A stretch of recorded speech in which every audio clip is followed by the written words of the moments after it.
what I want to do today is to talk about how we understand speech in complex everyday settings, settings that typically have more than one source. So the setting that you're in right now, where I'm basically the only loud thing going on other than my cell phone ringing right now, which I'll ignore.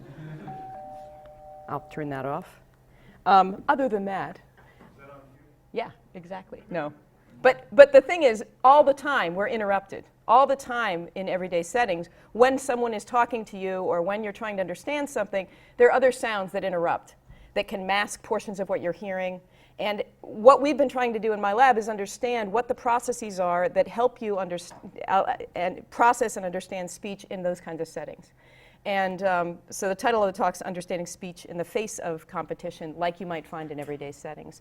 Now, I often try and jam too much into my talk, so I want to start by acknowledging some of the people that are, whose work I'll talk about. So this is Errol Osmerol, who's about to start a PhD program at UNC. But he's been in the lab for 5 years and did his master's in the lab, did an undergraduate thesis in the lab, and has been working in the lab for the last few years. Jin Best is a former postdoc who's about to come back to BU because she missed us so much, and she's been very instrumental in a lot of the work. Antje Illefeld is a student, now a postdoc, but a lot of her PhD work is going to be discussed today. And then Ross Maddox, who just called me for God knows what reason, is also involved in one of the studies. He's a biomedical engineering student at BU. So one of the things that's kind of interesting in psychoacoustics is we have studied as a field a lot about what happens if you're trying to understand some sound and it's masked, but it's masked in a very particular way. It's masked by some other sound that's very dissimilar from it, like noise. And the equivalent visually is sort of like this. The equivalent analogy is there's some interesting thing out there that you're trying to listen to and understand, but there's something else that's making it less audible, or in the case of vision, the contrast is reduced because it's masked. But in this sort of situation where you have speech-shaped noise as a masker and you're trying to understand speech, the analogy visually is like this, and the idea is that anything that's interesting in that scene that you're trying to understand is the target that you're trying to understand, because the structure of the masker is very different than the structure of the sound that you're trying to understand. So if there's anything important in that scene, if there's any interesting feature in that scene, you know to ascribe it to the target. And the only real problem with understanding is being able to detect those features that convey the meaning. And we do understand a lot about that kind of problem. That's, like I said, it's been studied to death in the field of psychoacoustics. So we understand the auditory representation at the periphery and how masking works, more or less, for this kind of signal.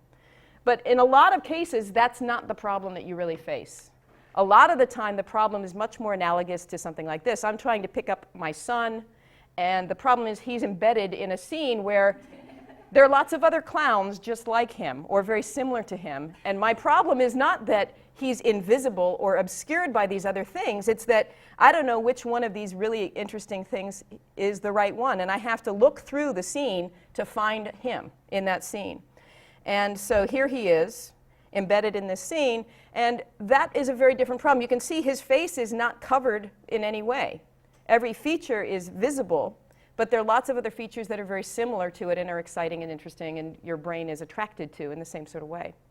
So the same sort of thing can happen in the auditory world, we think, and we think that that's a lot of the problem. And it turns out the field of vision is way ahead of us in understanding these processes when this is the kind of problem you face. And really crudely speaking, if you look in the neurophysiology and if you look in the psychophysics, in the visual domain, if I give you some feature and tell you where to put your attention, you can solve this problem pretty easily. And so if I visually tell you, here's the target, that's my other son, Will, I tell you to look there, the effect is almost as if the brain is turning down the representation to all the competing objects that are the wrong things, that allows you to analyze that thing that you're trying to attend in greater detail. So we've been looking at that same sort of thing in the auditory domain and trying to understand these sorts of processes, and we're pretty convinced that they're very analogous.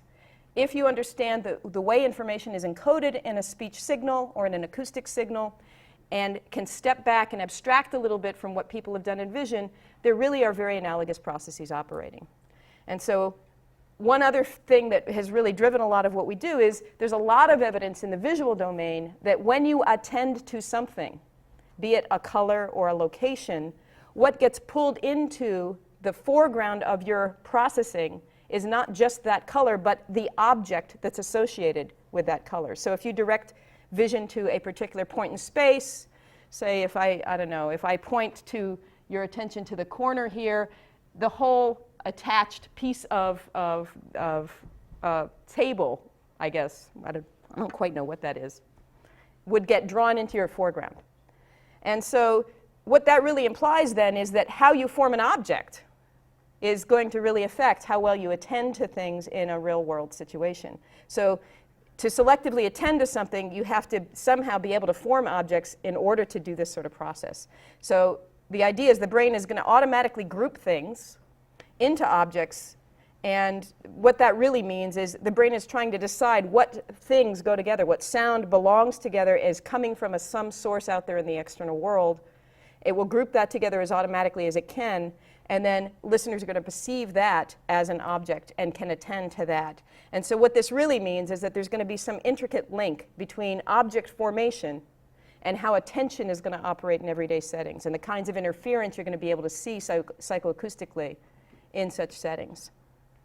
So you can kind of make some nice visual analogies of this kind of problem. Here's an example of a big blob of black letters that are hard to process. And they're hard to process because there are a bunch of different words that make up that blob, but the letters making up that blob run together. They aren't distinct from one another. It looks like one mass of letters. And that's kind of analogous to a failure of object formation. There's not enough structure in that scene because I constructed it artificially so that different words look similar. Your brain therefore groups it as one thing, and that interferes with the ability to process each of those words because you see it as one unitary thing.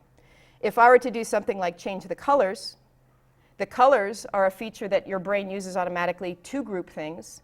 And so when, that's very fun. So the brain will automatically group things by color, and you can see it's grouping things by color. Unfortunately, the group boundaries that are created by the color are not the right boundaries for the words. So again, that gets in the way of how you're going to process things, because you can attend to the dark blue or you can attend to the red, but that doesn't really help you process the words. It takes real effort. If, on the other hand, I'm going to just go back to black, if I just make the colors line up with the word boundaries, then all of a sudden it gets much, much easier to process each word in turn, to focus on one at a time, and to understand the meaning. So that's sort of a quick kind of crude demonstration of this kind of principle, that your brain is going to break things up into pieces, and the pieces are going to be the thing that you attend one at a time. Now, that means that which piece you attend, which object you attend, is a whole nother problem. So there's things out there in the world, there's objects out there. How do you select which object? How do you know which object is the one you want to process? Because that's also a form of interference. If I don't know that my son is in a particular position in the image, I'm going to have trouble selecting that image, his image from the larger scene. So proper selection relies on a whole bunch of things. To do that, you need to have the object form properly and be distinct from the other things, but you also have to know what distinguishes that object, be it a location in space, be it a color. You need some feature to help you pull out the right thing, or you're going to be forced to go from one thing to another in the scene, serially, essentially, to find the thing that you're interested in. And so what that really, another thing that's kind of interesting is the way attention works is not all based on what you want. Some of it's based on the features of the scene itself. So if a really loud door slams behind you, everyone will jump and turn almost automatically. Even if that's not the focus of your attention, even that's not what you're volitionally trying to do. And that happens because some things are more salient than other things inherently, and there's constantly a balance between the input and how salient things are in the input stream and what you're trying to attend, what you're trying to listen to or look for in a scene. And those things balance out in funny ways. So here's an example of that. In this kind of picture, the word bottom up jumps out at you. It jumps out because it's more salient, and it's more salient for a couple of reasons. It's darker in its intensity. It's a different color than anything else in the scene. And that kind of thing makes it pop out of the scene. And you're drawn to that. Now, you could read each of the other words in turn if you want to, but naturally your eyes are drawn to that very salient thing. You have to overcome that volitionally by directing attention elsewhere. But you can do that. For instance, if I direct your attention visually to a location, I can get you to look elsewhere. So if I give you an arrow cue and tell you to look in the bottom left corner, suddenly you very easily can read the word top down. That's kind of a demonstration of you deciding what to process and focusing attention on the thing that you want based on some feature that you know. So that's the kind of thing that happens in vision. The question is what happens in the auditory world. And like I said, we've become very convinced over the last 5 years or so that very similar processes take place in the auditory domain. So I'm going to give you an example now of a very simple scene. It's got two things going on at once. There's going to be a phone number that starts, and your job is to listen to the phone number and remember the numbers, because I'm going to ask somebody to tell me what the phone number is at the end. So it's a metallic, it's a processed speech sound, it's monotonized, so you're going to be listening for this metallic sounding monotonous version of a telephone number. So everybody listen. 3 5 3 4 3 4 2. So who volunteers? Anybody get it? It's a little loud, but you are the most shy audience I've ever had. Elmer. 3 5 3 4 3 5 2. Anybody? He was off by one digit. 4 2. Exactly. Now it turns out that's the phone number. That phone number stands out because it's very different than the other voice, and you had no problem hearing out the number. 3 5 3. So there it is by 3, itself. 4 2. And that's the phone number of my good friend Steve Colburn, for those of you who ever want to call Steve Colburn at BU. The phone number 617 plus that will get you Steve. Okay, now here's the other fun question. Who can tell me anything at all about the other sound that was in that mixture? Was it a dog barking? Anything? It was not a dog. Female voice. It was a female voice. Yes, it was. Anybody, anything else? It actually was me. It was actually me saying something. Now I'm going to play exactly the same mixture. No tricks here. Exactly the same mixture, but listen for my voice in the same mixture. 3 5 3 4 3 4 2. That is the magic of attention. And you can do it in the visual domain very easily if you go on the web and search. There are all sorts of demos of this. Andreas? But didn't you prime us to listen? Absolutely. I played all sorts of tricks. I can tell you, and to be fair, your voice at all, you know? To be fair, absolutely I did. And I also was very evil, because what did I do? I gave you a phone number. Why is a phone number bad? What does a phone number demand of you? It demands memory, and how much context is there? About 0. Nothing. Right? So I forced you to listen attentively to every single syllable in that utterance. I definitely rigged this. But it does demonstrate the issue that when you're focused on one thing, and it's a hard listening task, you do push down the representation of everything else. And we've done some other studies that I don't have time to talk about today, looking at what happens if you play two things at once and your job, the listener's job, is to report both. And you know what we find is that it seems like what you do is you alternate attention between them and use memory. But really, in the foreground at one moment, at any one moment, it seems like only one thing is really in the foreground. So we see very different effects on the high priority item in a two-source mixture versus the low priority item. It's a very different game, because you basically what happens is for short bursts of words, you listen to one attentively and then use memory, we think, to recall the second. So this was definitely a stacked example. I'm not going to try and pretend that it's always this extreme. But I used context, a lack of context, to force you to listen attentively. I made it sound like it was going to be hard, so you really focused, and you get this kind of effect. But we see effects like this even in other cases where you're trying to listen to both things. So the idea, we come away from all of this really convinced that you listen attentively to objects, and that the object that you listen to is only one thing.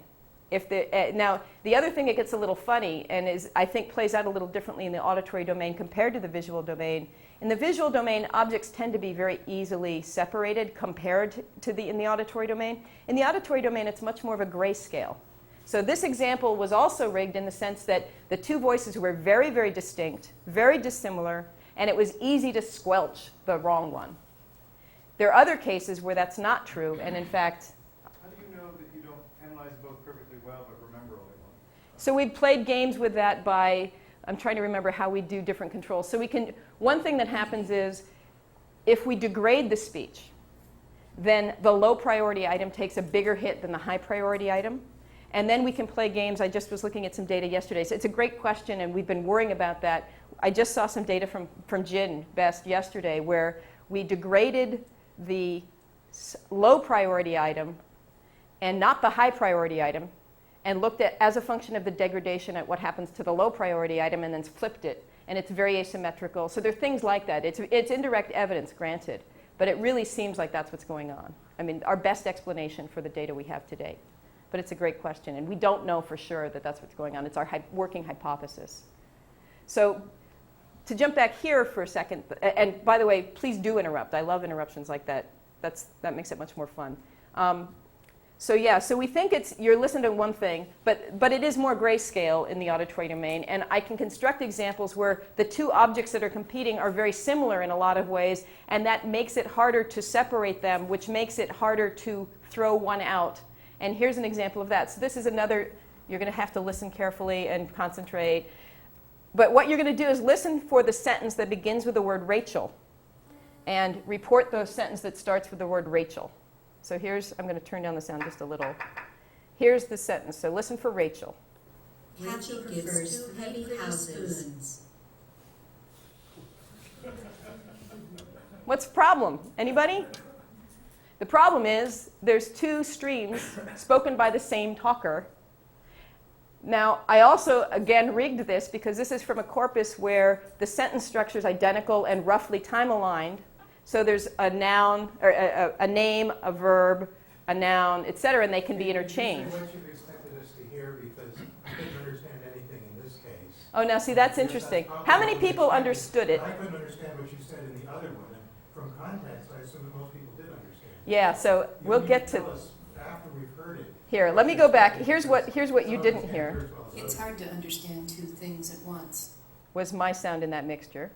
And if I come to this, now this gets to another interesting point in a whole avenue that Once I we're... was paying attention, I could tell it was your voice. Right. But I still couldn't How many understand people, it. when I play this mixture, can understand words? Rachel prefers two heavy houses. So it's interesting. It depends on the room environment. So reverberation really hurts this, and this is a fairly large room. The other thing that is really huge in this is aging and presbycusis, aging of the auditory system. And we don't understand that, and it's something we're looking at now. But the few times that people really fail to understand words, because most people hear words, hear syllables and words that are audible and meaningful, but they have trouble sorting them for a young adult listener. That's what happens.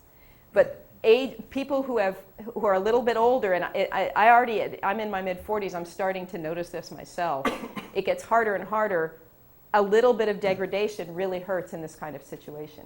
And that's something we actually are just starting some studies of to try and really get at that. But we think that aging of the auditory system makes every one of the features a little less distinct, which not only hurts understanding speech and quiet, it particularly hurts segregating the sources, which means that you end up with that black mixture, that black blob of lots of things stuck together that aren't really meaningful.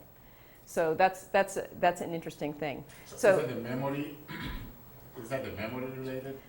We don't think it's memory related. We think it's sensory related, and we think that for a couple of reasons. Hearing impaired listeners have huge difficulties in everyday settings, and reverberation really, really hurts them. We also think that when we look at what happens to a hearing impaired listener and compare that to what happens when a normal hearing, young, healthy listener is in a reverberant setting with lots of reverberant energy off the walls and floors, it's a very, very similar kind of degradation in these tasks.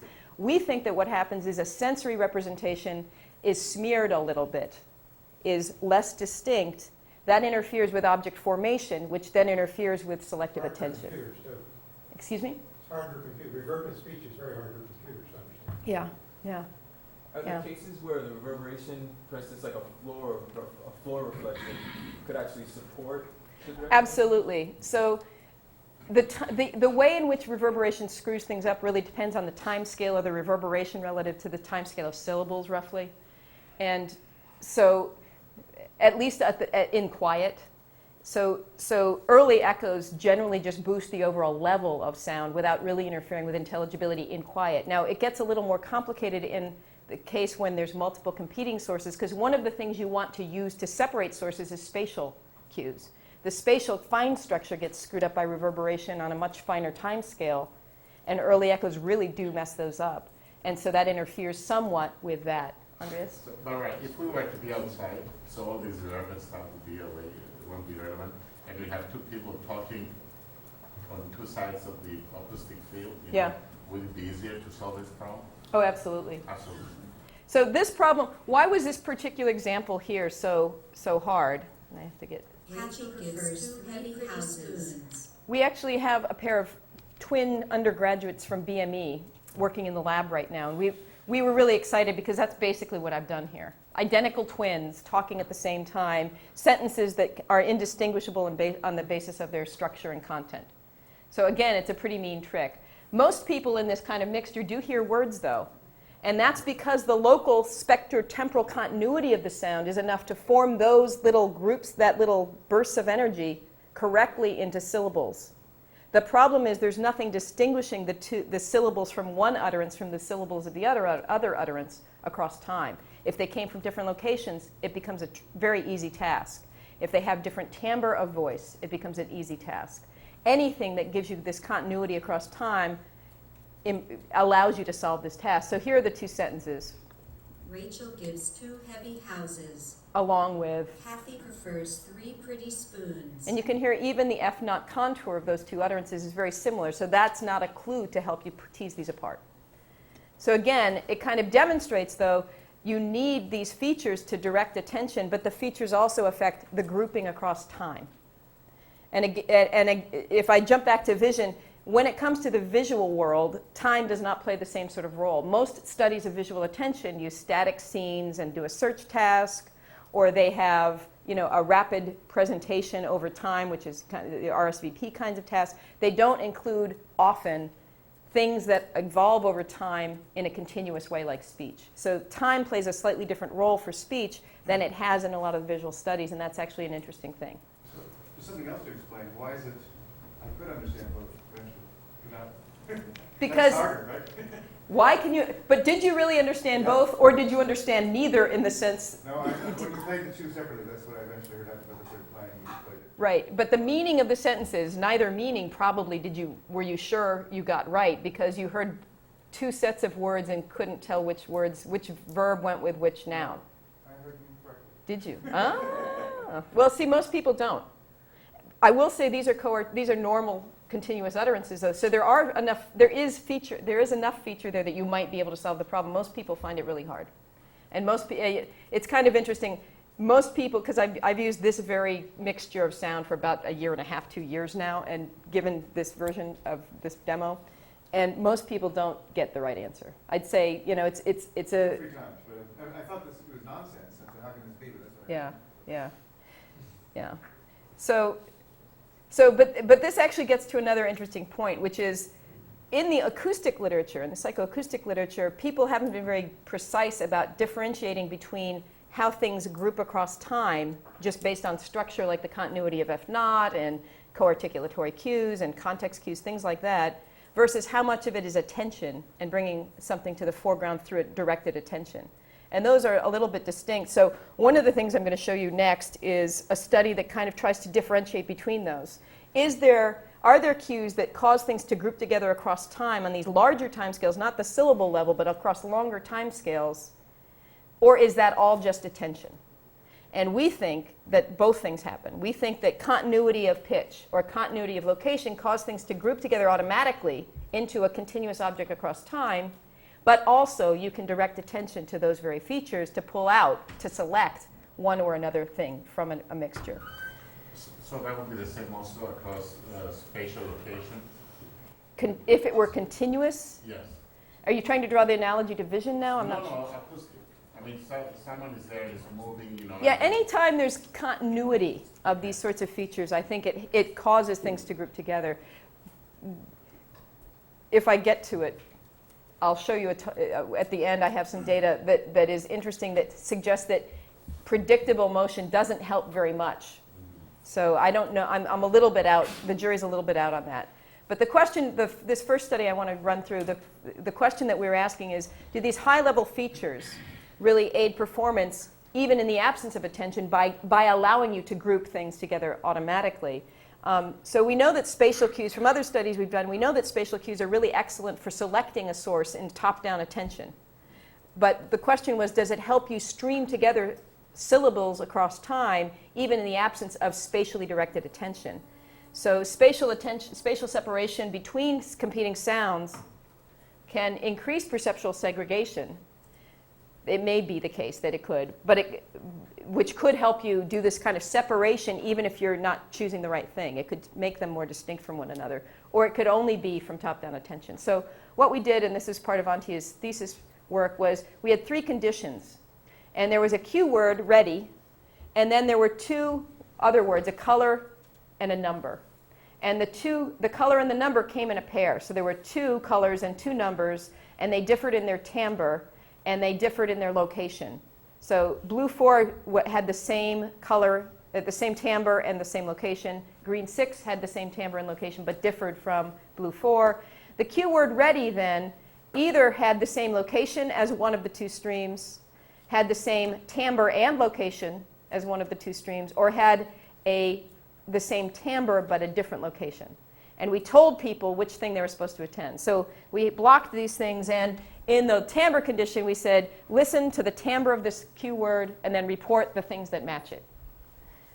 So the goal here, and then what we did is titrated how much spatial separation there was between these 2 competing streams. So there was very little, up to more, up to more.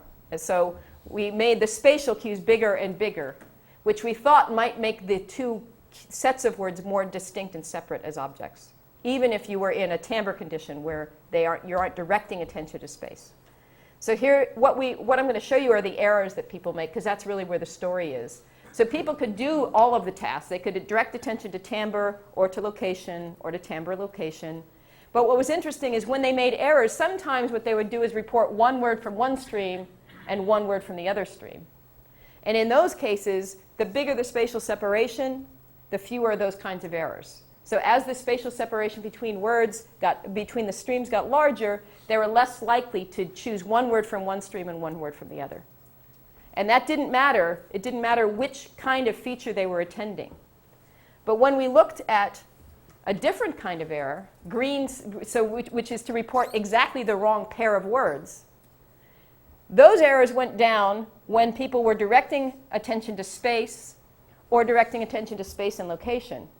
But they did not go down if people were not directing attention to space. So what was happening is, when the words were close together, it was like that example I just played you. They had trouble telling which stream was which, and they would intermingle words.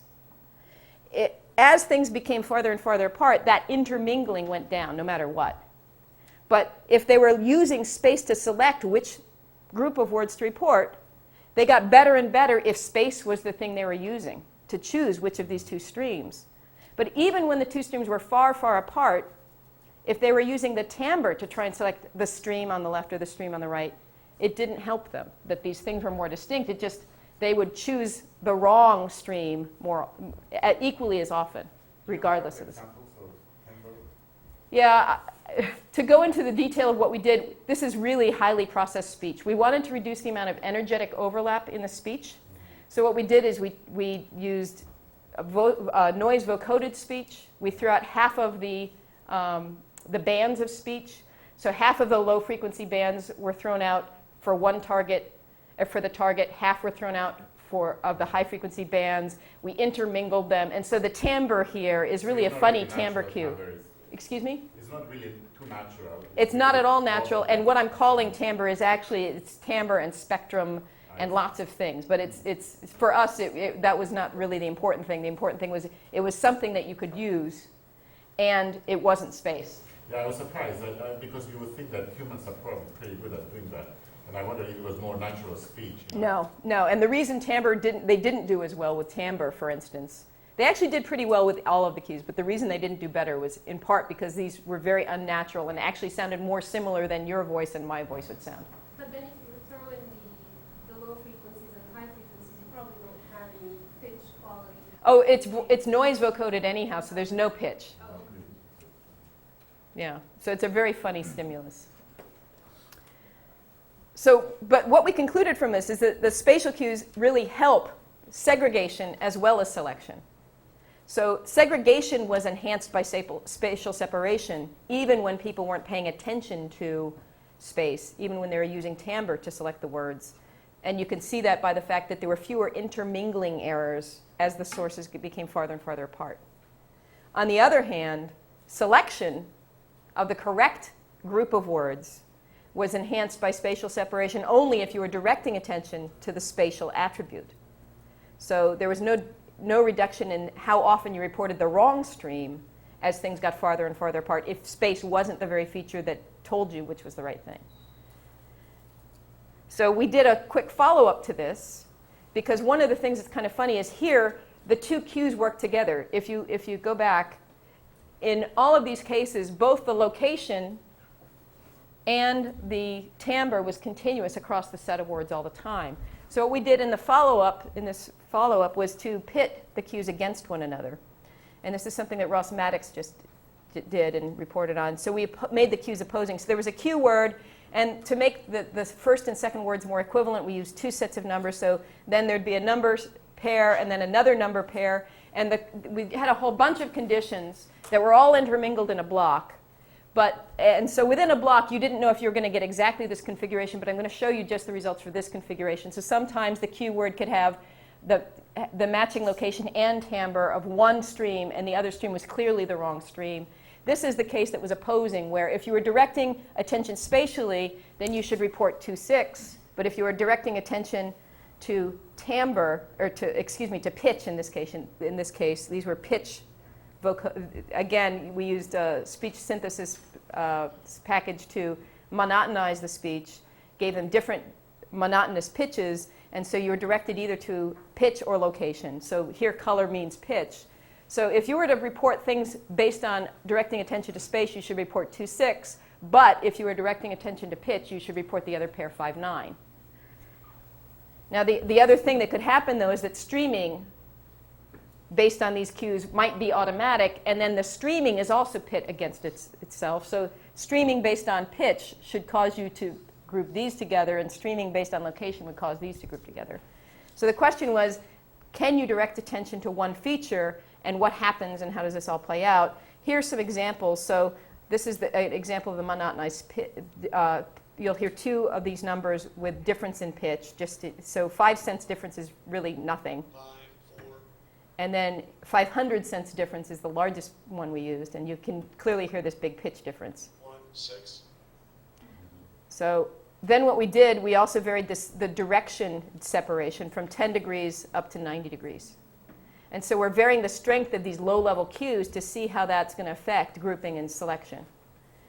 So here's the data, and it's exactly the same stimuli, and they're either attending to location or attending to pitch. So this is the attend location condition. And in blue, I plotted the correct answer. So they're supposed to pay attention to location. The blue plot shows the % of the time they report the correct number pair from the correct location.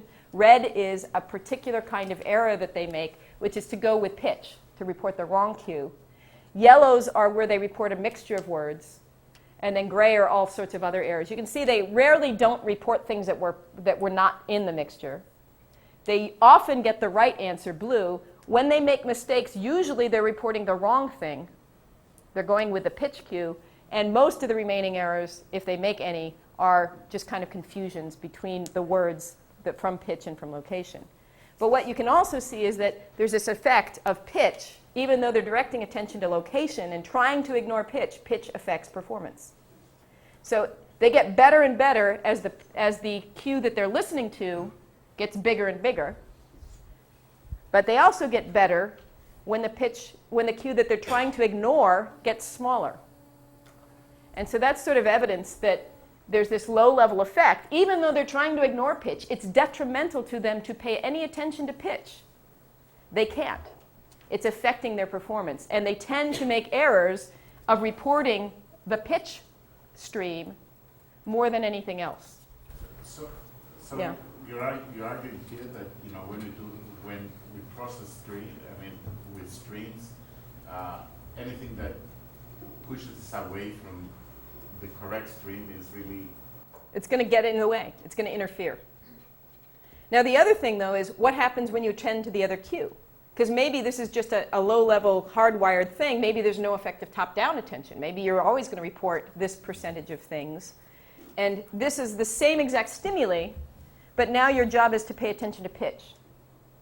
And now the color code is reversed in terms of what you report, because the correct answer is 5-4, not 8-2. 8-2 is an error where you've gone with location rather than with pitch. So look over here. This blue is the time you report 4-5, which is like the red up here.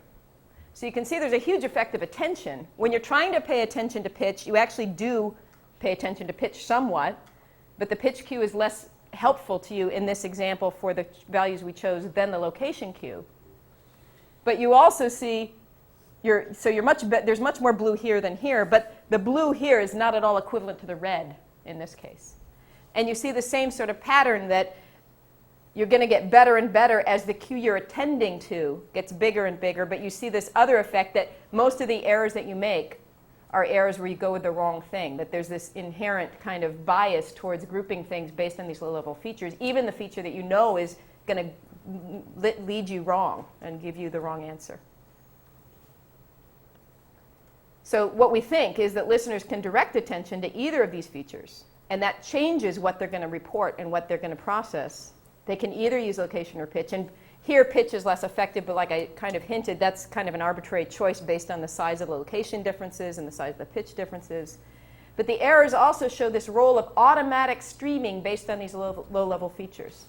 Anything that causes things to sound continuous in pitch or in location is going to bias you towards grouping things together across time, even if you're trying to ignore that feature.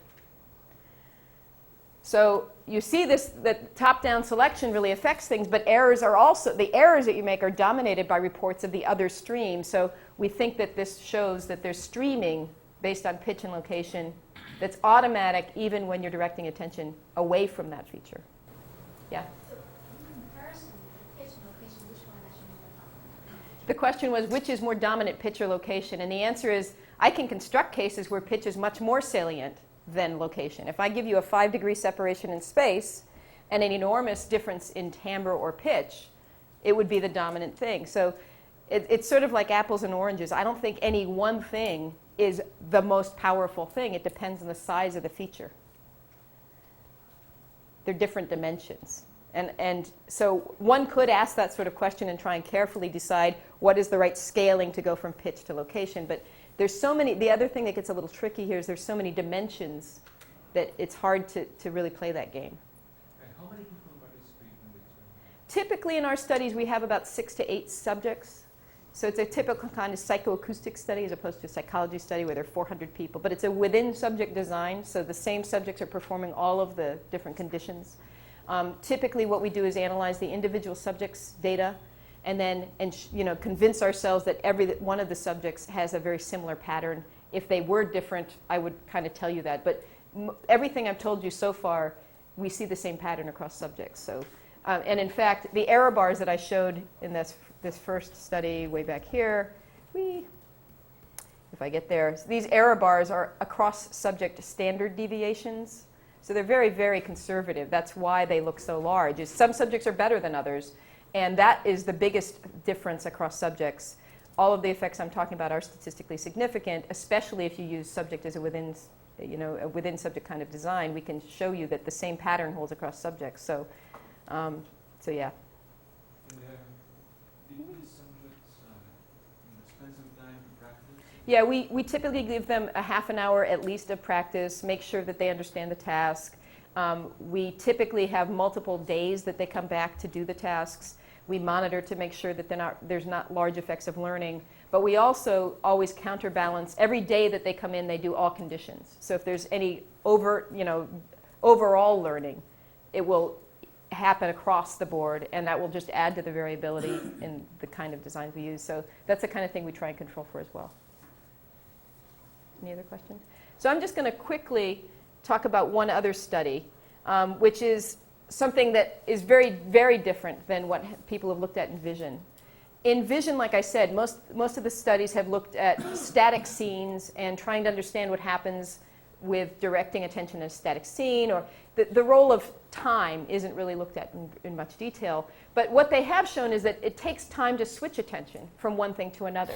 And in fact, Steve Yentis, who couldn't be here, a lot of his work was very influential on me in thinking about this, because some of his stuff in fMRI is very nice in showing this time that it takes to switch attention and trying to identify the parts of the brain that are involved in that switching of attention from one thing to another. So we were kind of intrigued by that, because vision studies show that it takes time to switch attention. And we know from auditory studies that it takes time in a typical auditory scene to form an object. So if selective attention depends on how you form an object, maybe that is another factor that's going to affect how you selectively attend. Maybe if I selectively attend to something across time, I'll get better and better as I become more and more sure of how to form the object, how to segregate it from the other sources. So we were interested in this, and what we did is we created, again, a really crazy, artificial, nasty thing. We had a listener sitting in front of an array of 5 speakers that were separated every 15 degrees. Each loudspeaker presented a sequence of digits, 4 digits in a row, so there are 5 different digits on at one moment in time. So there are 20 digits, 5 speakers, 4 time slots. The different fonts and colors is used to show you that the talker differed in each one of those. And that was something we looked at, is the effect of the talker. But in general, different talkers were coming out of each of the speakers at different time instances. And the job of the listener was to pay attention to one speaker at one instant in time and report a 4-digit sequence. And what we did is we had LEDs that kind of lit up on top of the loudspeaker, and over time would jump from one to another to another to another. So the listener's sitting there and they hear this sequence of 5 things, and their attention has to jump in space from one to another over time. And the mixture is 5 simultaneous digits. So it's a really hard task. It's a really nasty mixture. And then what we did is we varied the timing between the digits and also the timing of the lights relative to the digits. So in the control case, the location was fixed across time. So that's kind of listening to one source in one location across time. So the lights would come on, and they knew it was going to be it was a block design, so they knew in that block, once something comes on, I'm going to just stick to that location. In the switching, synchronous, the light came on at the instant that the sound was presented, but it could jump around in space. And then we had a third condition where the light came on ahead of time and warned the listener, here's where your next target's going to be, move attention to here, and report this sequence. And then we varied the time between the digits. So this is just the overall data. The inter-word delay went from 0 up to a full second. And this is performance in the easiest case where the thing was fixed. So you're just paying attention to one stream of 4 digits from one location, and you get this level of performance, and it didn't really matter what the inter-word delay was. It wasn't a big effect. Now we look at what happens when you switch. So the thing is jumping around, and you don't have any warning. You have time between the digits, so if there's any memory load or stuff like that, you're going to have some time as things get longer. You have more and more time to process things maybe, but you don't have time to know where that's going to come from. And you can see there's no real effect, but you do take this hit. You're worse, and again, these are across subject, error bars. Within subject, the effects are very, very strong. There's a big hit going from a fixed location to having it jump in space. But then what we did is turn the light on ahead of time, and up to a whole second ahead of time. We figured that would really help. If the real problem is just switching attention, and it just takes time to move attention from one source to another, a second's a long time. Typically, people talk on the order of 200 to 500 milliseconds for that sort of switching of attention. So we figured you'd get some recovery from this cost of switching attention. But in fact, you didn't at all. In fact, the cost did not go away. And when we broke things down, oh, I forgot. So we also compared what happens if the voice, the target voice, is fixed. So what I showed you originally was when the target voice is actually changing from digit to digit. What happens when the target voice is continuous? It's the same talker who's the target. And in fact, that helped you even more. But it helped you in particular in those 2 cases where the words were close together in time, either with no gap between them or a pretty brief gap of 250 milliseconds between them. That's where it really helped you. And there's a lot, what we think is going on is in those cases, because the gaps are short, it sounds more natural and more continuous as one stream. When the gap got too long, it really didn't sound like a continuous stream of speech. It sounded like disjoint words. And so you didn't get the across time effect as strongly in that case. But what we also did is looked at as a function of the digit position in the stream. So this is the 4 different inter-word delays. And then we looked at how well you did on each of the digits, digit number 1, number 2, number 3, and number 4. When the source stayed fixed in location, what happened was you got better over time. As you maintained attention on one location, you got better over time. And you can look at it this way, or I can, and that particularly was true when the delay was short. You can also look at it normalized relative to performance on the first digit. So this is how much better did you get. And you can see you got much better over time, especially when the things were close together in time and were continuous perceptually. But you saw this sort of improvement when things were fixed in space. When things moved in space, the reason you were bad was not because you didn't do very well on the first digit, but because you didn't get this benefit of maintaining attention. It wasn't really a big cost of switching attention. It was a cost associated with not getting better when you maintained attention on one thing. And giving you warning ahead of time didn't really help you, because it wasn't this switching cost that was the dominant effect. It was this loss of improvement over time. And the final piece to all this is, why did that happen? It happened because people got more and more refined in directing spatial attention. So what we did is we broke down the errors. When people reported the wrong digit, we looked at what did they report and looked at how far away from the correct location was the word that you selected in space. So it could be 1 speaker off, or 2, or 3, or 4. And what you see is it's sort of a spatial filter. You tried to answer the right thing, and usually you were right, but when you were wrong, you most often reported something that was right next to the correct place. And you were less likely to report something that was far, far away. But that was particularly true when things were in a fixed location. When things jumped in space, you were less refined in your spatial filtering of the scene. And the final piece to all of this is, if you look just at the fixed digits, what happens is from digit to digit to digit, you got better at refining, selectively refining your spatial filter. And that's shown here. You can see the grayscale kind of shows you which digit you're listening to. At the beginning, the light gray is the first digit down to the dark gray, and you can see as people maintained attention on a fixed location in space, they got more and more refined and more selective, and were making fewer of these errors of adjacent positions. Yeah, Munya. When you gave people the prior warning, shouldn't they do at least as well as the first digit in the fix? They more or less do. I'm just trying to. So the question was, when you give them the first. So they should be around this level of performance, and they kind of are near that level of performance. So you're exactly right. So basically, each digit, when you're jumping in space, each digit is a new event, a new object, and you have to direct attention to this new object, and it's kind of a crude attentional filter. But if I can maintain attention and the attributes are fixed across time, I get more and more refined and better. And that's particularly true. The other thing that's kind of cute about it is that's particularly true when I have the same voice compared to a different voice. And it's particularly true when that same voice is close together in time, so it sounds like a continuous stream. So anything that makes it group automatically and stream automatically allows you to focus attention more and more over time on those specific features that define that object in that scene. And is the argument there that when you use disjoint words that you lose your attention, so we're better at continuous speech than we are at individual subjects? I think that's, I would say yes. So the idea is when somebody starts talking at a cocktail party and I have to move to direct attention to them because they're the new thing, I might not get that first word very well, but I'll hone in on them very rapidly. I mean, this is just 4 syllables, right?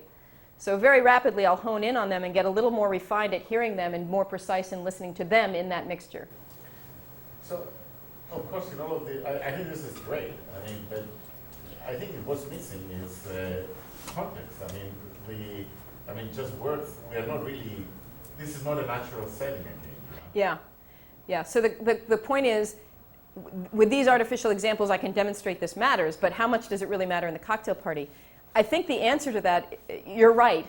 So we've been doing some, and we're worried about that, and we've done some studies very recently where there's a lot of context. For instance, studies where there's an ongoing sentence, and then sometime later, in the middle of that sentence, you're going to listen for a new stream of digits, and we use digits, so there isn't context in the probe words that that the listener's listening for. What we find is that we do see differences in that kind of task, because now context alone is enough to help you select the right thing out. But what we also find is when we degrade the scene by adding reverberant energy, for instance, then these same things start to matter again, even though they don't matter if it's a really clean mixture. I'm really pretty good at doing the selection and segregation. Anything that messes you up, like hearing impairment, reverberation, anything that makes the scene less distinct, these things start to become important again. So I guess what you just said, because kind of lead with my next question, is that perhaps context really helps you with the word recognition, you know. Oh, absolutely. And in that way, it will help. But you know, when that degrades, you know, then again you really. Yeah. Yeah, I mean, another piece to all of this, we've done some stuff with phonemic restoration where we obliterate part of a word and replace it with different things and look at, so that clearly is a huge factor here, right? In the real world, you're using context all the time, not just to select the right object, which is what I've been focusing on, not just to segregate the object, but it also, the context helps when you miss things. So you don't need to hear every single syllable that because you know there was a verb there and it was either speak or say, or you know the meaning. You don't care what the exact word is. And so context is really critical. Context matters at every level, from segregation to selection to meaning. So that is another factor. Yeah. So is the listener allowed to direct their head, or do you maintain a head position? So typically, if the study is a free field study, and I was really loose and casual about this, but the last study was a free field study with real loudspeakers. They had a headrest. They were told to direct their head straight. We didn't control eye position, but we're more and more convinced that there is going to be an eye position effect. So they could direct their eyes. I can tell you personally, when I'm in that very setting, I direct my eyes to the light to try and help me focus attention, and it really feels like it helps. But we kind of felt like if we can get that effects that show up and are statistically significant without worrying about that, all the better. So we haven't controlled for that sort of thing. We think it's important. There are studies, a lot of the studies, the first two studies I reported were actually headphone studies where we used head-related transfer functions over headphones. So they could move their head, which might screw up things not sounding like they were in the external world, but the spatial cues that they were getting were fixed across time. It didn't depend on head position. So have you thought about actually measuring spatial filters, turning the same sort of task into more of a localization task? That's exactly one of the tasks. So Jen Best is really interested in that spatial filter idea in particular. She's particularly interested in the hearing impaired and has been doing some localization studies with normal and hearing impaired to see if that relates to the refinement of selectivity. So is it just that if you have a bad spatial percept, will that make you less refined, and what's the relationship there? So yes, that is something we're interested in and we've been thinking about, but haven't really gotten very far yet. But yeah. I wonder if part of the case of refinement that you're showing here is because you're cueing attention cross-modally. So have you tried using like a beep at the correct stream? Yeah, and it gets really, really interesting. So we've tried a beep. We think that it's kind of the continuity of the object that matters. So what we did is we call it the wah-wah experiment. It's exactly this experiment, but the voice of the talker that you're going to have to listen to says wah, wah, wah in between syllables. And it turns out auditory cues are better than visual cues at doing this, directing attention. And we also compared what happens if you have both, the light and the wah-wahs. You do best when you have both. And so it seems like it's some combination of these things. So the cross-modal attention. Does the refinement speed up as a result of removing the cross-modality? I can't answer that because we haven't analyzed the data yet. I've only seen the gross overall results so far. I'm trying to think, is that true? No, I have seen that. We didn't look at the spatial filter plots yet. But there is a buildup of attention in all cases. And one of the mysteries that we were trying to track down is that build up and how big it is in one case versus another. The only other thing I'll say, and with respect to this study, one of the other things we tried, and it gets to Andreas's question earlier, is what happens if the listener knows what the trajectory is going to be? It's going to go 1, 2, 3, 4, or it's going to go 1, 3, 5, 2 for a whole block. Turns out that doesn't help you at all.